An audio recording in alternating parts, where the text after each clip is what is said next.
Hello, my name is Fox, and I'm Fox. I'm not sure how many times I'll try referencing this probably every so often, but I'm back from vacation. King's here. I actually went on a vacation with the family. We actually went to Disney World, which was fun. I actually took a ton of pictures. I wanted to have my loose shirt here by now, but the Mystery Shack hasn't had it done yet. They said they should make it with, like, I think, well, like, you know, for everyone to buy in a month or two. Then again, there was some delays apparently, but yeah. So loose shirt coming. Next time I go to Disney World, I kind of want to wear it because I kind of want to do like a pseudo cosplay while I go there. But I did bring King along, and I took a bunch of pictures with him. Maybe I'll show him at some point. I don't know. But while I was out there too, I woke up this morning, Saturday, and I was like, the family was getting ready to leave, and I was flipping. They're flipping through channels, and there's a Disney Channel on, and we're like, oh, Lord! But then they were asking, like, oh, what do you want to watch? And one of them said, oh, Big City Greens is on. I looked, I'm like, oh yeah, and look, if you stay watch 2 more episodes, we'll see the Owl House. And then it didn't dawn on me until I looked at the time. I'm like, wait a minute, that's the new episode of the Owl House. I'm like, hell yeah! So like the last day, well, in Florida really, that last day there, after Disney World and all that stuff, I was able to see the newest episode of the Owl House, which this is it, Keeping Up Appearances, which one I really like. One I like. We get kind of backstory. One, how Ida kind of deals with the Owl Beast when she transforms. A bit of her past. We actually get this, like, we actually find out about her little bauble, which I actually don't know if this is a backtrack or not, because one, we know from season 1 that apparently that bauble, like, registered how much magic she had, though, or like at least it looks like that. At least that's what it seemed like they inferred. But I guess, like, how this actually says, beast energy is bubbling to right here. It will tell you when the beast energy is bubbling to the surface. It talks about, I guess, the beast's energy. So I guess that black stuff wasn't her technical. I guess, or maybe it's that the curse's power is bubbling up. But that also explains a few things. But like I said, it might be a slight retcon, though it was never explicitly said that all witches had this. But, like, you know, Lilith had hers on her chest, and a few witches had, like, similar baubles. But he does say later on after this. Also, I hear gems are quite fashionable for young witches. So,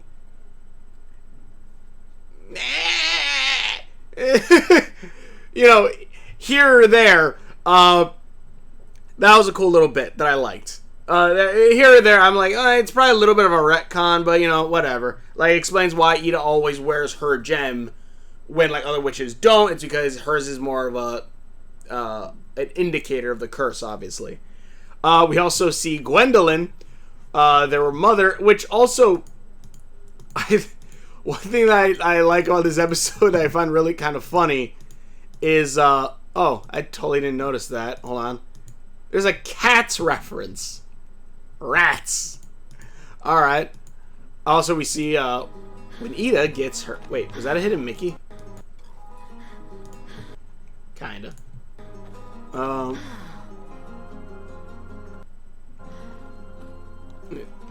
never knew this was back here. Right here. We kind of see... We kind of see the door, and also that it's broken, so it might regenerate itself, is how I kind of taking it.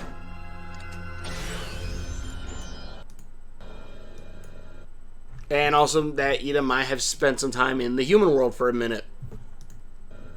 What? Edelyn! Edelyn, is that you? Okay.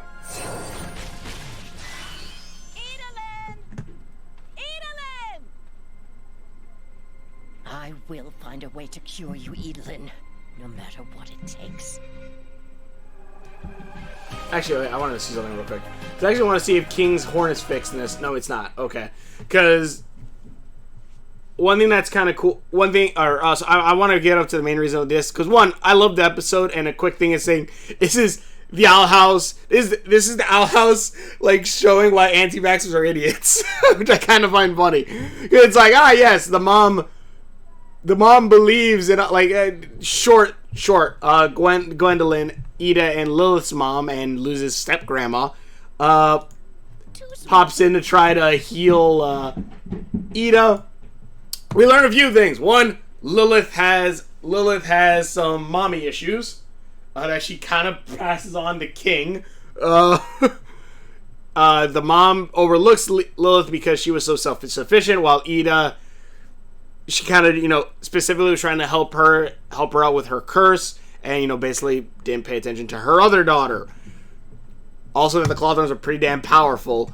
But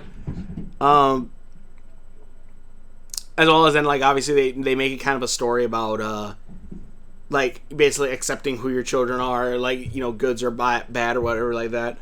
And it's really cool. I like that. And again, also, you have the anti-vaxxer bit where she's like, no. Let's not listen to these doctors or these, people who have studied this magic and all this stuff. Let's talk to this one dude who keeps asking me for money, and eventually, we'll do it this certain way or that certain way. And I find it really funny. Like, they were like, oh, all right. Also, we find out that Ida's mom is buff. But yeah, like wait, let's see here. I want to see something. Concoctions. Also, we also see, like, slowly, like, it looks like there's slow progression of season 2 characters gaining new clothes. Like, obviously, first off was Lilith gaining her new outfit, but then you have King now with his horn and the markings on his collar. You see Ida now is wearing this new dress, which actually I think looks really cool. I do, and would you look at the time? I got a lot to do today. So sad to see you go. Okay, bye. She smacked the ass of that staff pretty hard. Moms, am I right? Also, we find out that Ida's thing is fake. Also, that I haven't seen Mother in forever, and she was handing you a cure on a silver platter. I kill to see my mom right now, and you just launch yours into the sky? Oh, listen, she comes around every year toting a new cure for my curse, but they never work. So I am done getting my hopes up. Mother visits Edelin regularly? Just the mommy issues are just stacking up with Lilith. Let me see here. There was another bit. Hold on. Where was it? Oh, yeah. Did the curse. That basically we find out that the whole witch thing, body parts falling apart, that's actually part of the curse. That's not actually part of just being a witch in general. How have you managed all these years? Also that Lilith, starts becoming an owl beast, and eventually we do see her become an owl beast. Hard, but since we split the curse, at least the elixirs are working again. Also, again, elixirs now working again because the curse is kind of basically half power for both of them.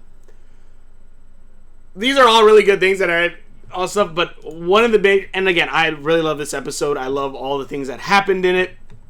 I kind of love seeing the spell kind of continue on. I love how Lilith and King had like a whole drunken spat about their moms and our parents. I'm sick of being overlooked. From now on, I have no mother. And I'd say that to her face. Yeah! Isn't that taking it a bit too far? Hootie. It's not taking it far enough. Go tell her, go on, she's right outside. She is? Yeah. They had a whole entire thing where they're basically drunk off of ice cream, and I find that extremely hilarious.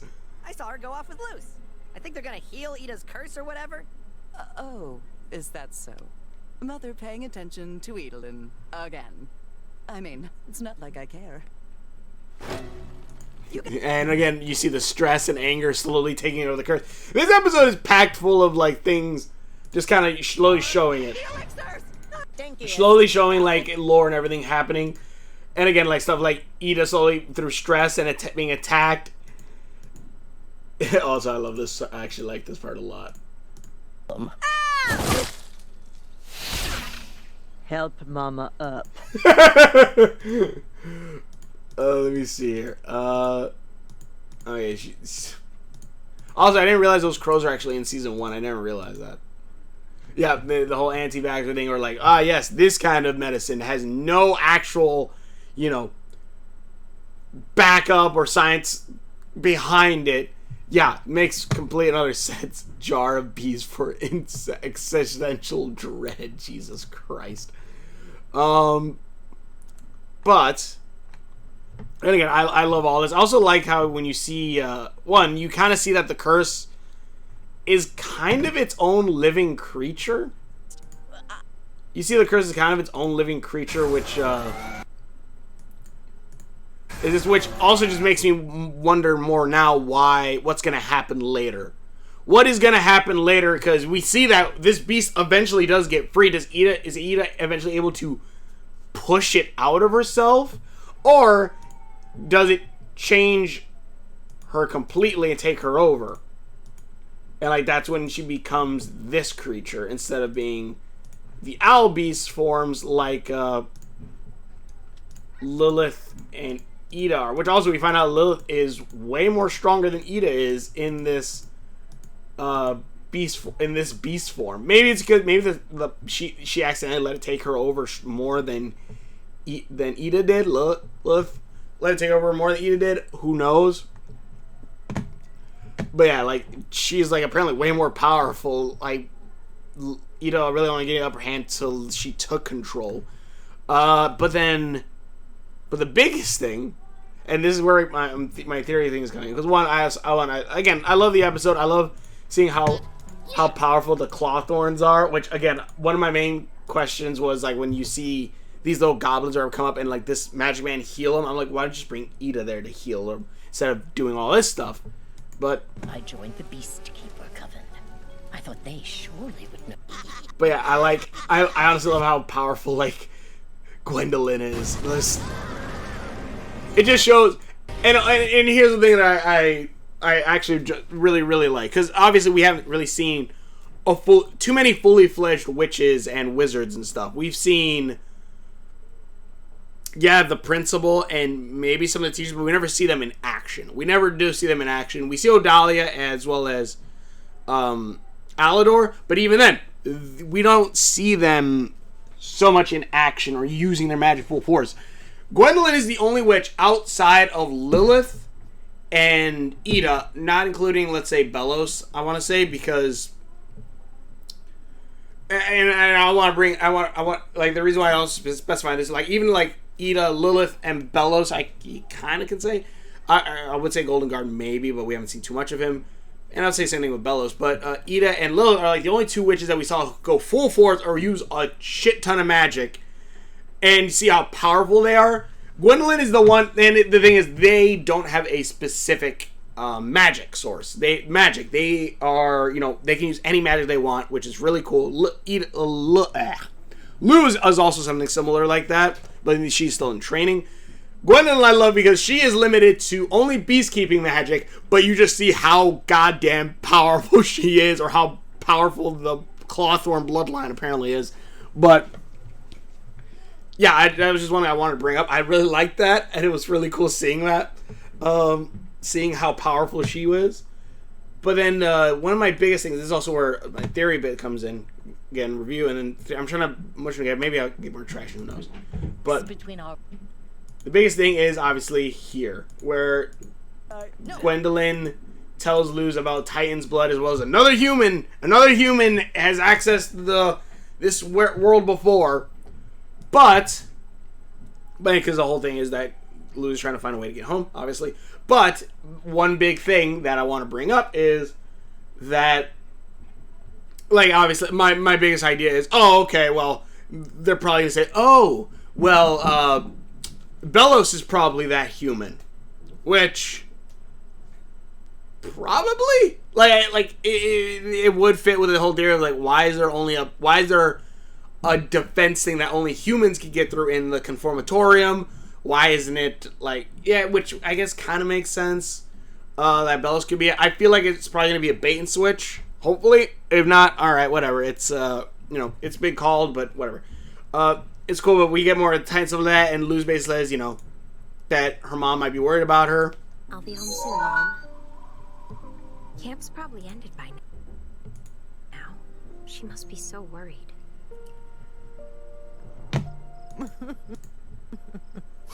Oh, and she's Jesus Christ. I'm sorry. These animal documentaries make me such a mess. Here, Mama. Thank you, Luz. And then we have Creepy Luz, which is the big thing that's going on right now. Which I'm gonna say right now, I think I know what it is. I'm pretty sure I know what it kind of is. I think it's what the camp believes Camilla wants. Because my guess is whatever this camp is that they send your children to, it most likely is something like, okay, you send your kids to us, we'll reform them and send them back to you. But in actuality, they probably keep the original kids or something like that, and they send back what they think you want as your ideal child. Where I bet this Creepy Luz, as people I think are calling her, is most likely, obviously, a doppelganger of some kind. Some magic, possibly. Some magic connecting them, yeah, most likely.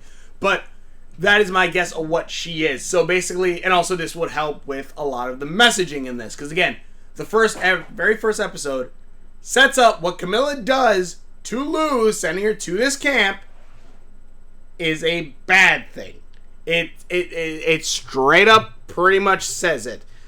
Being that, again, Ida saying, Luz basically coming to, why do I have to change? Why do weirdos have to be sent away and be, you know, and stuff like that. Like, it is pretty much set up already that, yes, whatever what she's doing, sending her daughter away to be made normal or more inside the box, as they put it, thinking inside the box, is a bad thing. You shouldn't do that. And, you know, it mirrors with Ida trying to get taken to the conformatorium by the one guy, the weirdos being locked up, all that stuff. And, you know, the show kind of sets up, again, what Camilla did is a bad mothering fault.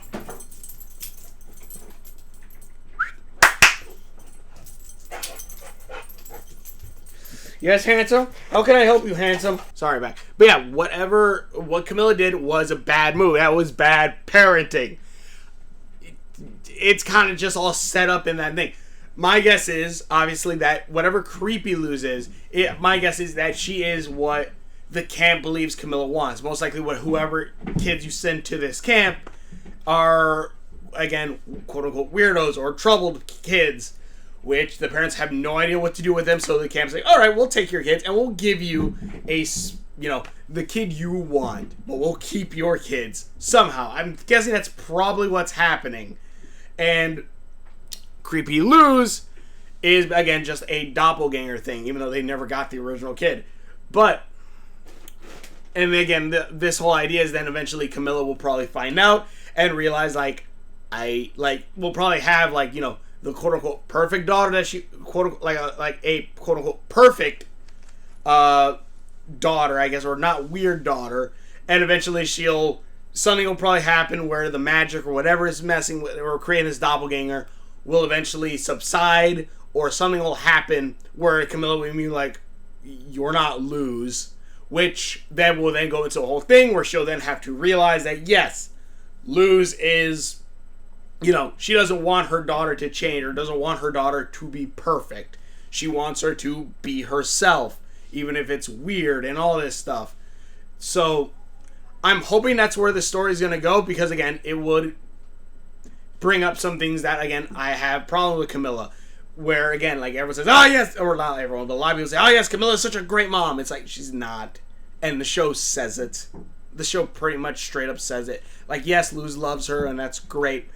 Luz loves her, and that's great, but she still did some bad parenting in this matter, and, it wasn't that great. And I'm hoping the show, will bring that up. But other than that, that's my theory on that. This episode was awesome. Let me see here. I saw this last time, but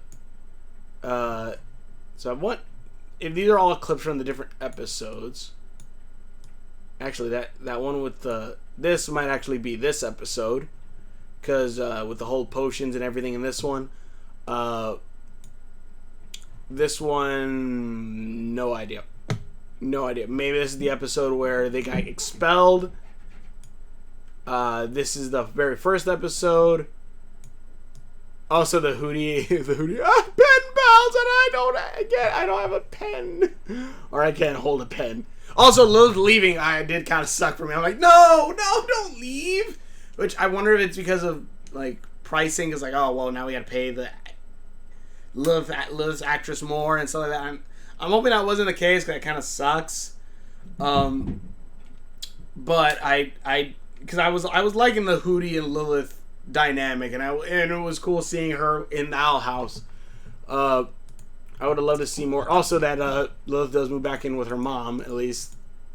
Which, in a way, again, I'm okay with, because also I love how she basically looks like this classic like hobo or vagabond, where like like whenever you see Bugs walking down the railroad with like a bag full of his stuff, like she looks exactly like it, like a hobo. I'm like, that's kind of funny. We were talking, and I've decided to go home with Mother and make up for lost time. And I like that. I like that they're,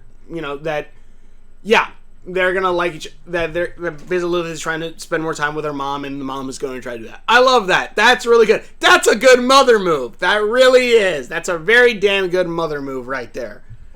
Also, like, there's so far we have 3 different eye colors. We have Ida, who has yellow eyes, Lilith, who has greenish blue eyes, and then the mom, who has like lime green eyes. So wonder about. Also, they brought up their dad. Apparently, like, she's not, not married. She's not married.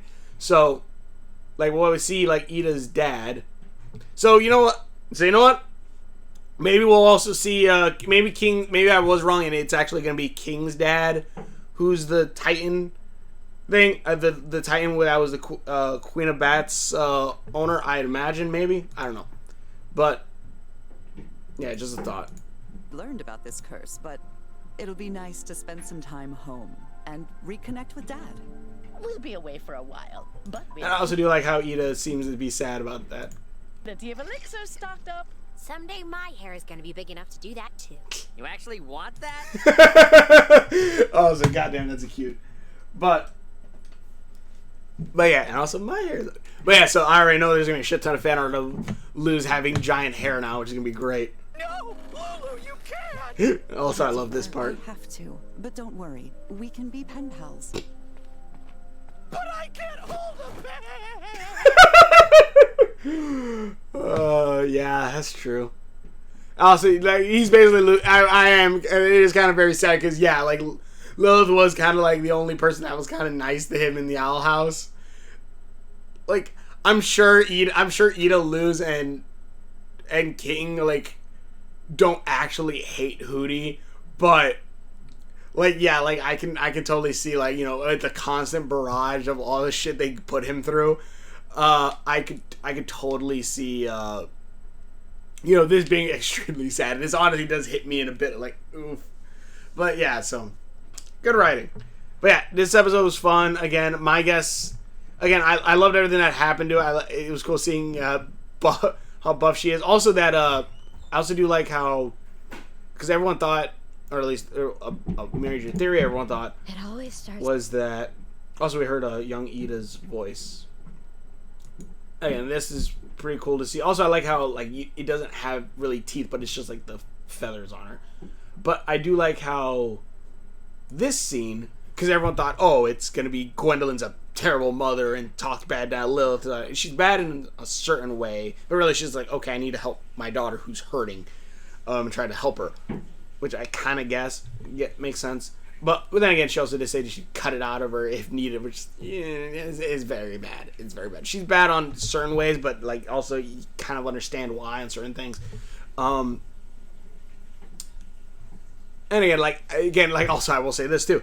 They did that all in one episode when Camilla was only in one episode, kind of, and didn't paint her such a good light. Again, just trying to say something. But yeah, so.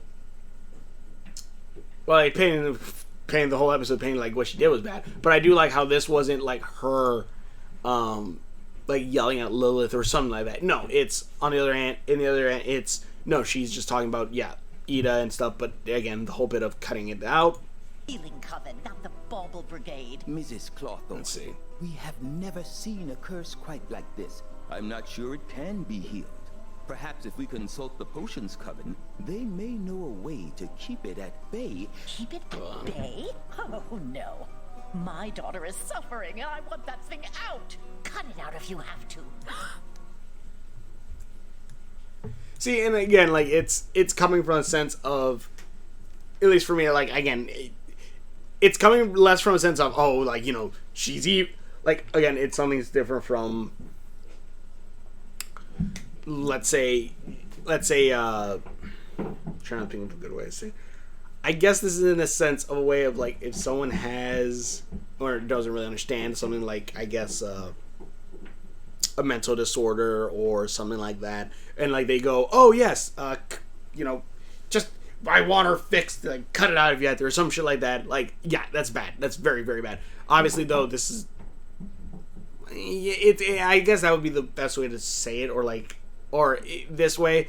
Or in like she doesn't quite understand, like you probably can't do that, or more or less again like she sees it more just as this is just a straight disease, or like let's say if I'm sick and I have the flu, you just want to get it over with, something like that. Like you see your daughter hurting or child hurting, you want to help them.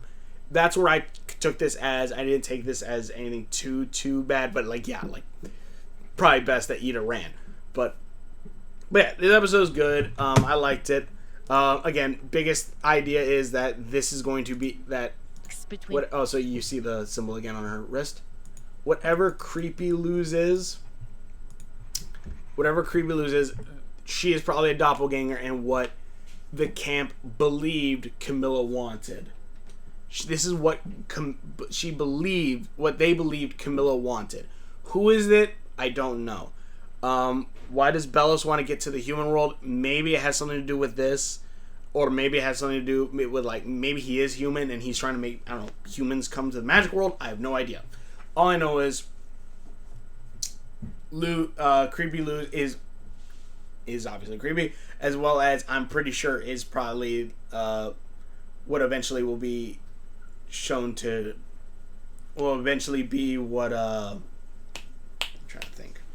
What'll eventually be what shows Camilla like, she doesn't want a perfect lose. She doesn't want to lose that thinks inside the box.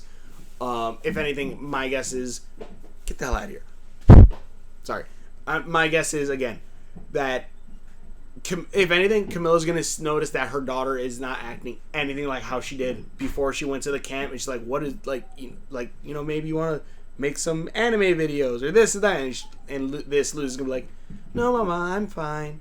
I'm just gonna sit here and read the phone book," or something like that. Something like completely like out of character and like very quote unquote inside the box. Which also I would have made the part of inside the box probably means like they have the actual children inside boxes. Just a guess, but that's my guess of what that is. This episode was fun. I liked it. Tell me what you think in the comments below. Thanks for watching. Which videos I've done. Links are on my Facebook, my other show, check out videos. Hopefully you enjoy this, and we will.